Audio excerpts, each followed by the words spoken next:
Well, hello everybody. How you doing?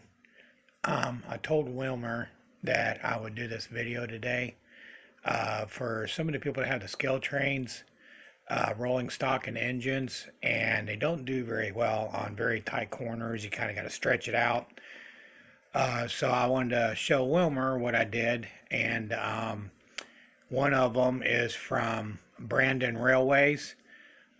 He showed me how he did his, and I kind of combined mine with his, and it seems to work out really well. So here we go. Alright, sorry about the lighting, everybody, and the phone. Now, if you can see this, this is the one end. It has a regular Scaletrains knuckle on. I will change it over to KD, but I haven't gotten that far with this yet. But if you look at the end, that you see it's closed off right at the shank on the side there. It's all enclosed. What Brandon did was came over, and now you can see where I cut some of that back. And if you watch, it goes a lot further now. And this one yesterday was doing what Wilmer's was doing, coming right off the back of the track. So all I did is put a long KD on it that sticks out much further. See how short that is? And that's much longer. So, and then I just cut that little piece off right there. There you go. And all I did is just cut that on both sides, just back to where it was solid.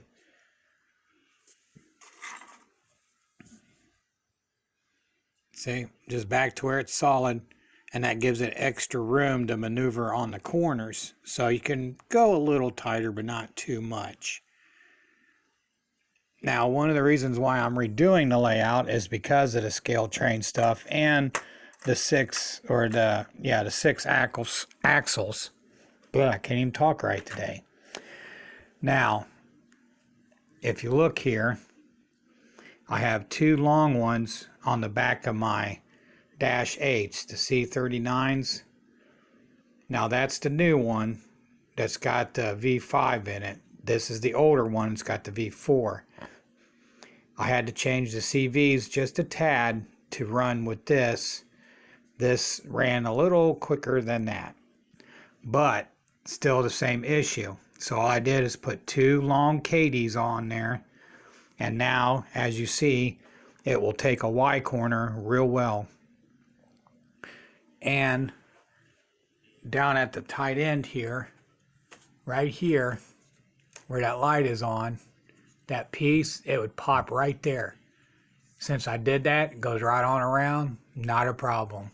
That's how I'm ending up getting some of these tight corners out of these Scaletrains, is because I'm using the long KDs on one end, short on the other. Now, if you're pulling it, this is the lead hopper. When I got the hoppers on the layout, this is the lead one. Now, if you look, I have a regular KD on it. I didn't cut nothing off, but I do have a long one on the back, and I didn't cut nothing off. Now, if you do that with a long one on the back of a Scaletrains, it takes a corner fine. But just like Jack said, you got to watch it. So that's why I've been having to use two long ones at times, a long one and a short one. But cutting that side out has really helped tremendously. So I hope this has helped everybody. Until my next video and whatever, you have a good one. Here, I'll give you a quick look at my Dash 8. Dave let me bring it home a little bit. Or my Dash 9, I mean. Sorry, folks. But it's number 666.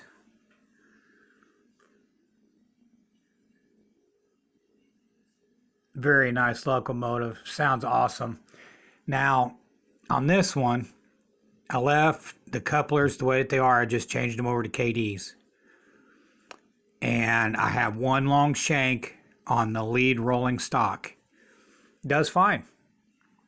But I have noticed that the newer Scaletrains that have come out here lately, and correct me if I'm wrong, please, because I like to be right, I haven't had to change the couplers on this one.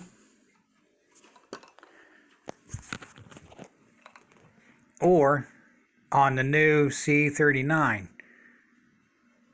Now, the only reason why I changed the long one in the back there was because of the other engine running with it and it needed it.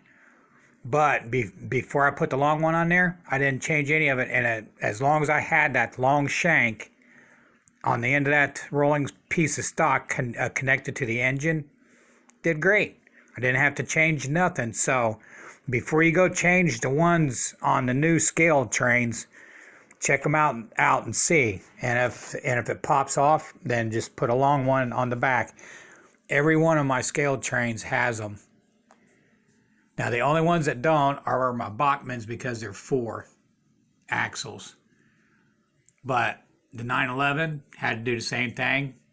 Tier 4s had to do the same thing. 2 long shanks in between. Even my Operator series, I had to do the same thing. But when Brandon showed me that he cut that side out, everything changed. So good luck, everybody. Hopefully this helps out. And thank you for watching, subscribing, putting up with me not putting stuff out. Things will start happening soon once I start the new layout and get it done, because I got to get the room in here. So until then, everybody have a good one.